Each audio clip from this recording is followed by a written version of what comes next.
নমস্কার বন্ধুরা, good morning. কেমন আছেন আপনারা? আরএস ফ্যামিলির আরও একটি নতুন ব্লগে আপনাদের সবাইকে জানাই অনেক স্বাগত। আর আজকে হচ্ছে মঙ্গলবার, আর এখন বাজে বলতে পারো সকাল 8টা। তো এখন থেকেই আপনাদের সাথে নিয়ে আমি আমার ব্লগটা শুরু করলাম।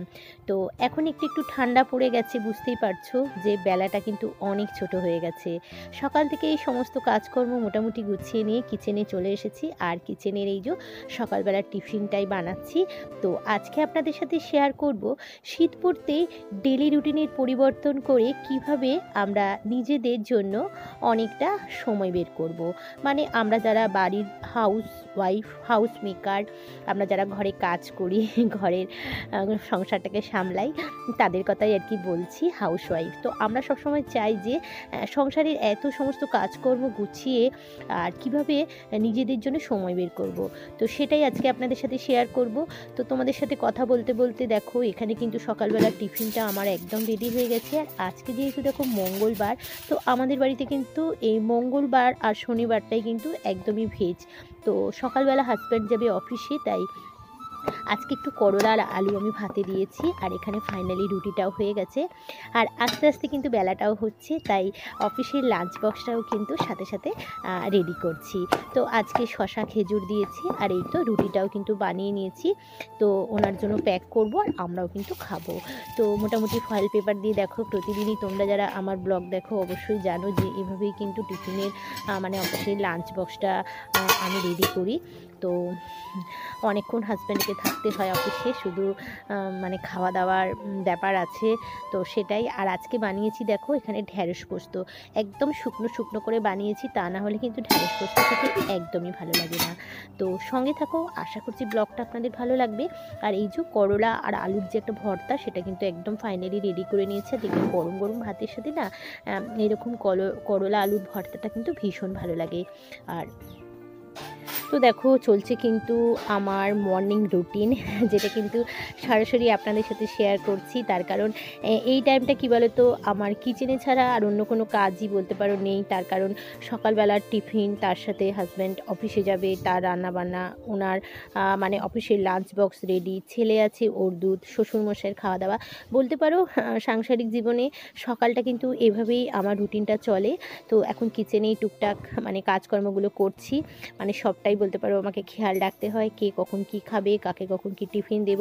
তার জন্য একবার ডাইনিং, একবার কিচেন, এটাই করতে হচ্ছে। এটা শুধু আমার ক্ষেত্রে নয়, মানে প্রত্যেকটা বাড়ির হাউস ওয়াইফ প্রত্যেকের ক্ষেত্রেই এটা হয়, আমার তো সেটাই মনে হয়। তো যাই হোক, তো এটাই যে শীত পড়তেই মানে বেলাটা অনেকটাই ছোট হয়ে গেছে। তো আমার কিন্তু প্রত্যেকেরই একটু ডেলি রুটিনের অনেকটাই বলতে পারো হয়েছে। তো এখানে দেখো দুধটা কিন্তু ছেলে টিউশন থেকে এসে গেছে, তো ও তো সকালবেলা সেভাবে কিছু খায় না, তো এই কমপ্লানটাই খায়, তো এটাই রেডি করব। আর দুধটা তো সবসময় লাগেই, তাই না? আর কি বলো তো, এই দুধ দাঁড়িয়ে দাঁড়িয়ে জাল না দিলেই জানো তো, যে একটু সরে যাব সঙ্গে সঙ্গে কিন্তু দুধটা পড়ে পুরো গ্যাসটা নোংরা হয়ে যাবে। তাই যখনই দুধটা জাল দিয়ে এভাবে দাঁড়িয়ে থাকতে হয়। তো দুধটা একটু সিমে করে দিয়েছি, সময় একদমই কম, তো সময় বাঁচাবার জন্য কিন্তু আমাদের এইগুলো করা। তো কিচেনে থাকতে থাকতে টুকিটাকি কাজকর্মগুলো, যেমন এই চাটা ঢালার ছিল, এটাও কিন্তু একটু ঢেলে দিলাম।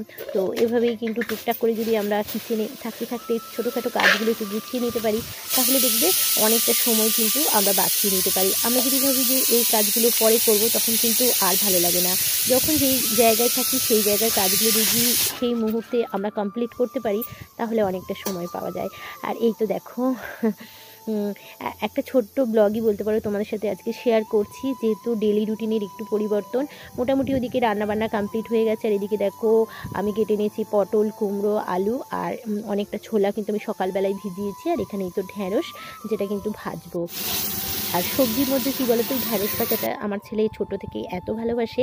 আর এই তো দেখো এখন কিন্তু আমি সমস্ত মশলা ফোড়ন দিয়েছি, যেমন জিরে, শুকনো লঙ্কা, অল্প একটু হিং, আর পটল আর আলুটা কিন্তু আগে ভেজে নিয়েছি, আর অল্প একটু আদা ছেঁচে দিয়েছি, দিয়ে কিন্তু আর ছোলাটাও মিক্স করে মানে এটাকে খুব ভালোভাবে আর কি কষিয়ে নিচ্ছি। আর তোমরা বুঝতেই পারছো যে এই তরকারিটা বানাচ্ছি আমি কিন্তু অলমোস্ট রাতের জন্য। তার কারণ কি বলো তো, এখন এতটাই ছোটোবেলা, তো এভাবেই কিন্তু রাতের তরকারিটা বানিয়ে নিলে সন্ধ্যেবেলা কিন্তু আমাদের কিচেনে সেভাবে কোনো রকম ঝামেলা থাকে না। আর এখানে দেখো এসে গেছে একটা ফ্লিপকার্ট থেকে মানে কি বলবো, একটা কোনো রকম পার্সেল এসে গেছে, সেটাই তোমাদের সাথে শেয়ার করছি। তো এভাবেই কিন্তু যদি এখন কম সময়ের মধ্যে, মানে বেলাটা একটু ছোটো হয়ে গেছে, যদি রাতের বেশ কিছু তরকারিপত্র আমরা এভাবে করে নিতে পারি, সন্ধ্যেবেলা জাস্ট একটু গরম করে নেবো। তো এভাবে কিন্তু আমরা বাড়ির হাউস ওয়াইফরা অনেকটাই সময় বাঁচাতে পারি। তো বন্ধুরা, আজকের ব্লগটা তোমাদের কেমন লাগলো অবশ্যই জানাবে। পরের দিন আবারও দেখা হচ্ছে নেক্সট ব্লগে।